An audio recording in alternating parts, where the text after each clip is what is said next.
Welcome back, everyone, to The Explainer. Today, we're diving into something absolutely fascinating. If you love understanding how complex, large-scale systems actually manage to change human behavior, you are in the exact right place. We're deconstructing what's known as the Michigan model to see exactly how a massive state department completely transformed its public safety strategy from the ground up. We're going to stick strictly to the data, the programs, and the structure of how they're pulling this off. Now, I want to just hit you right out of the gate with this number, 21.0%. As of 2026, the Michigan Department of Corrections, or the MDOC, achieved a recidivism rate of exactly 21.0%. Now, this isn't just some slight marginal improvement. This is literally the absolute lowest return to prison rate on state record. That figure right there is our Trojan horse today. It tells us that the rehabilitation programs happening in Michigan are no longer just, well-intentioned ideas. They are producing highly measurable, tangible outcomes for individuals and communities alike. So, okay. Let's dive into this. To really understand this success, we have to answer one core question. How did Michigan reach its lowest recidivism rate on record? What are the actual mechanics behind that 21%? To figure that out, we have to peel back the layers of their correctional system and see how they've systematically linked rehabilitation directly to public safety. Section 1. The 21% milestone. Let's look at Michigan's broader public safety strategy. In this state, inmate rehabilitation is no longer treated as some optional extra. It's been fundamentally baked right into their broader strategy. And this quote brilliantly illustrates that exact shift in mindset. Incarceration as a window for intervention rather than only punishment. This is the core paradigm shift driving Michigan's policy direction. Actually, in April 2026, the MDOC expanded its Safe Prisons initiative entirely around this concept. The logic here is incredibly straightforward, but it's just so powerful. If you want to improve behavior and increase access to programming, that rehabilitation has to begin while people are still incarcerated, not just after they're released. They're actively utilizing the time served to intervene. Moving on to Section 2, Prisons versus County Jails. Let's get a clear sense of the landscape. Before we look at the specific methods they use, we've got to clear up exactly where this is happening. We have to draw a hard line between state prisons and county jails, because in Michigan, they serve completely different populations. On the one hand, state prisons are run by the MDOC. They house people with longer sentences, which is exactly what allows for that long-term, comprehensive, statewide rehabilitation we're talking about today. On the other hand, county jails are managed by local budgets. They hold people who are awaiting trial or serving much shorter sentences, and because of that super short time frame, jail resources usually have to focus on immediate crisis stabilization, basic screening, and short-term treatment. And the quality there varies widely county by county. So the really crucial takeaway here is that the massive, record-breaking systemic efforts we're unpacking today, those are being driven specifically by the state prisons under the MDOC. All right, Section 3, inside Michigan's core programs. Let's see what actually drives that 21%. So what are they actually doing inside these facilities? Well, it all starts right here with evidence-based programming. Michigan's current direction is entirely anchored in this definition. They aren't just throwing spaghetti at the wall to see what sticks. The MDOC chooses specific services because empirical research suggests those services reduce misconduct, improve decision-making, or directly support a person's successful reentry into society. By focusing strictly on what the evidence says actually works, they make the facility safer, which in turn makes it easier to deliver even more meaningful rehabilitation. It's a highly intentional, self-reinforcing cycle.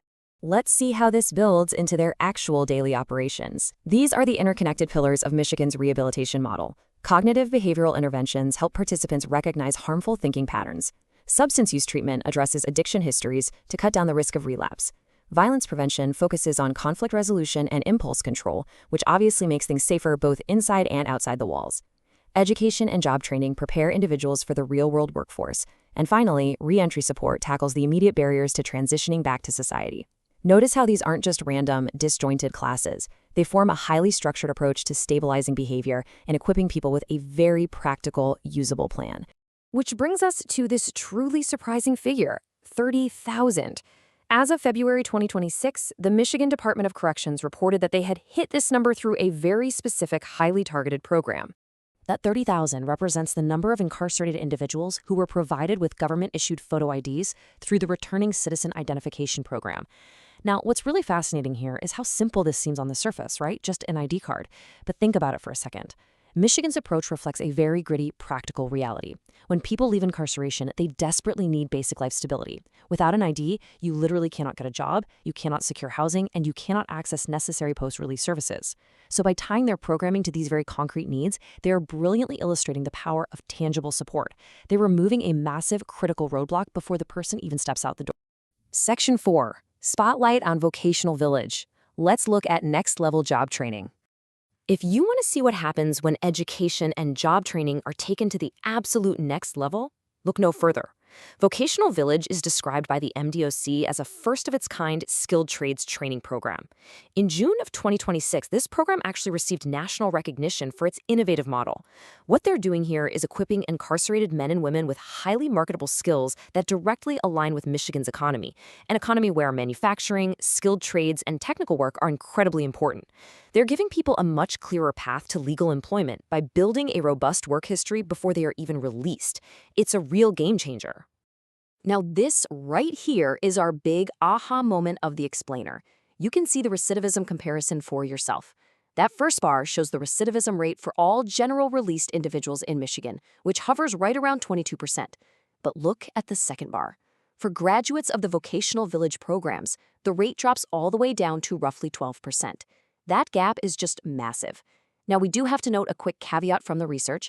Program participants may differ from the broader prison population when it comes to their personal motivation, their sentence length, or their eligibility. But even with that context in mind, this dramatic drop proves that career-focused rehabilitation, matched up with a state's specific economic needs, is a remarkably powerful tool for public safety. Section 5. Roadblocks and Remaining Challenges. Let's talk about the systemic hurdles.